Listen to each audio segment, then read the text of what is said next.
अध्याय 2। क्यों? Walt Disney ने कहा था, हमारे सभी सपने साकार हो सकते हैं बशर्ते हमारे अंदर उनका पीछा करने का साहस हो। अब यदि अंकल वाल्ट की बात सच है तो हमारे सपनों को सच होने से एक ही चीज़ रोकती है और वह है हम में साहस की कमी। आइए हम इस विषय पर चर्चा करते हैं। क्या यह साहस का अभाव है जो हमें उन सपनों को साकार करने से रोकता है जो हमने बचपन में देखे थे? क्या यह हम में हिम्मत को कभी कमी है जो हमें अपने सपने के साथ समझौता करने पर मजबूर कर देती है? क्या यह साहस का अभाव ही है जो एक विद्यार्थी को स्नातक की उस पढ़ाई के लिए कॉलेज भेजता है जिसे पूरा करने के बाद उसे पता चलता है कि उसके लिए तो कोई नौकरी है ही नहीं और मजबूरी में उसे वह नौकरी पकड़नी पड़ती है जिस विषय में ना तो उसे कोई रुचि होती है और ना ही कोई ज्ञान। परिणाम स्वरूप उसे यह सीखने में वर्षों लग जाते हैं कि उस काम को सही ढंग से कैसे किया जाए। क्या इस साहस के अभाव के चलते ही अच्छे खासे उद्योगों पर ताले लगते जा रहे हैं? क्यों एक के बाद एक व्यवसाय बंद हो रहे हैं? क्यों रोजाना बदलने वाली तकनीक नौकरियां को निगल रही है? डेट्रॉयट के ऑटो कर्मी, पीटर्सबर्ग के इस्पात कर्मी, पश्चिमी वर्जीनिया के खनिक, ह्यूस्टन के तेल मजदूर तथा उत्तरी अमेरिका के हजारों लाखों किसान क्या उनके साहस के अभाव के कारण बेरोजगार हो रहे हैं? हजारों लाखों योग्य, परिश्रमी तथा वचनबद्ध कर्मियों को साहस का अभाव क्या वेतन में कटौती, पेंशन में रोक और सुरक्षित तथा मजबूत समझे जाने वाली नौकरियों में छंटनी का खतरा जैसे तोहफे उपहार में देकर जाता है? हाल ही में उत्तर पश्चिमी एयरलाइंस ने अपने कर्मियों के वेतन में कटौती की है। यूनाइटेड एयरलाइंस ने अपने कर्मचारियों की पेंशन पर प्रतिबंध लगाया है। डेल कंप्यूटर्स ने अपने कर्मियों की संख्या में भारी कटौती की है। फोर्ड, जनरल मोटर्स तथा डेल्फी जैसी बड़ी कंपनियां आपके आजीवन करियर को किसी भी पल चंद सिक्कों में तौलकर उसे आपके हाथों में सौंप सकते हैं। आप उन बड़ी कंपनियों के बारे में क्या कहेंगे जो शेयर मार्केट में जबरदस्त मुनाफे के बावजूद अपने कर्मियों की संख्या में नियमित रूप से कटौती कर रही है? सिटी कॉर्प अपने लगातार बढ़ते मुनाफे के बाद भी अपने सभी विभाग भारत को आउटसोर्स कर रहा है। ग्लोबलाइजेशन के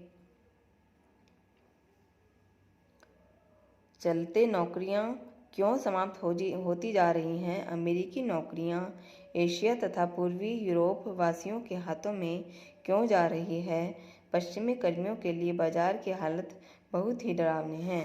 उन लाखों करोड़ों पुरुषों तथा एवं महिलाओं का जो मुट्ठी भर मासिक वेतन पाने के लिए real estate, insurance, sales, auto dealership, hotel तथा खाद्य सेवाओं जैसे प्रतिस्पर्धा से भरे क्षेत्रों में रात दिन प्रयत्नशील है, क्या वास्तव में उनमें साहस का अभाव है? क्या आप इसे साहस का अभाव ही कहेंगे कि लगभग 20 साल अमेरिकी लोग स्वयं को दिवालिया घोषित करने के लिए आवेदन पत्र दाखिल कर चुके हैं? क्या यह साहस का अभाव ही है जिसके चलते हजारों लाखों कर्मठ एवं पश्चिमी लोगों की उनकी पेंशन से वंचित कर दिया गया है? परिणाम स्वरूप उन्हें वालमार्ट तथा किंगकॉस में नौकरी करनी पड़ रही है। क्या यह सब साहस के अभाव के चलते घटित हो रहा है? क्या सिर्फ इसी वजह से हम अपने सपनों से दूर हैं? आपके सपनों का सच क्या आप अपनी मनपसंद जिंदगी जी रहे हैं? क्या आप वह सब हासिल कर चुके हैं जिसका सपना आप लड़कपन में कभी देख करते थे? शिक्षा हासिल करने के लिए आप स्कूल कॉलेज गए क्यों? वर्षों के कड़े परिश्रम तथा वफादारी के लिए क्या आपकी कंपनी ने कभी आपको सम्मानित किया है?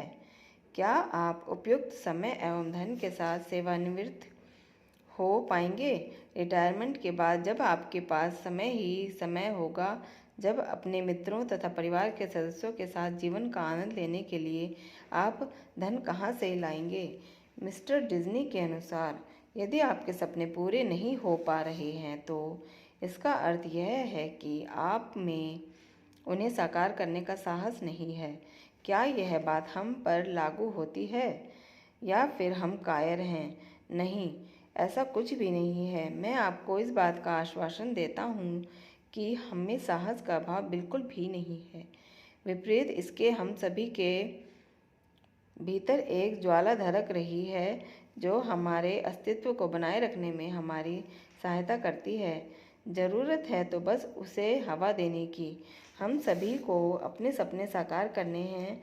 ज़रूरत है तो बस एक उचित वाहन की जो हमें हमारी मंजिल तक पहुंचा सके। फिर परेशानी क्या है? मेरे विचार से हम सभी लोग निराश हैं, क्रोधित हैं, परिस्थितियों को मनोवांछित प्रकार से परिवर्तित करने में असहाय तथा असमर्थ। हम सभी की दशा एक जैसी ही है। हमें आगे कुछ भी नज़र नहीं आ रहा है। क्या मैं गलत कह रहा हूँ? दोस्तों, हमारा सपना कोई परिकथा नहीं है। यकीन मानिए, यह हकीकत है, बशर्ते कि आप किसी और को इसे चुराने की अनुमति ना दें। हम कायर नहीं बल्कि सदी की सबसे बड़ी दुर्घटना के शिकार हुए हैं, जिसके चलते किसी ने हमारा सपना चुरा लिया है। परंतु अभी भी देर नहीं हुई है, क्योंकि उन्होंने मात्र हमारे सपने तक पहुंचने का मार्ग ही बाधित किया है। उन्होंने सपने को पाने की हमारी क्षमता एवं विश्वास को ही नष्ट किया है। यह तो एक अंश मात्र है जो हमें संकेत दे रहा है तथा सूचित कर रहा है, उठो, जागो, डटे रहो और परिस्थिति का मुकाबला करो। समय रहते अपने जीवन का नियंत्रण अपने हाथों में ले लो, क्योंकि अब इसके अतिरिक्त कोई अन्य रास्ता शेष नहीं है। आंकड़े बताते हैं कि 65 वर्ष की उम्र तक 95% अमेरिकी लोग या तो मर चुके होते हैं, थक हार कर मजबूरी में नौकरी कर रहे होते हैं, या फिर परिवार के सदस्यों अथवा स्वयं सेवी संस्थाओं के अनुदान पर जिंदा रहते हैं। सामाजिक सहयोग के हटाते ही प्रत्येक 2 में से 1 अमेरिकी वरिष्ठ नागरिक अविलंब गरीबी की रेखा के नीचे दिखाई देगा। उम्र के अंतिम पड़ाव तक मात्र 5% लोग ही आर्थिक रूप से आत्मनिर्भर बन पाते हैं। यह जानकर क्या आपको अचंभा हो रहा है? मेरे विचार से तो यह एक दुख का विषय है।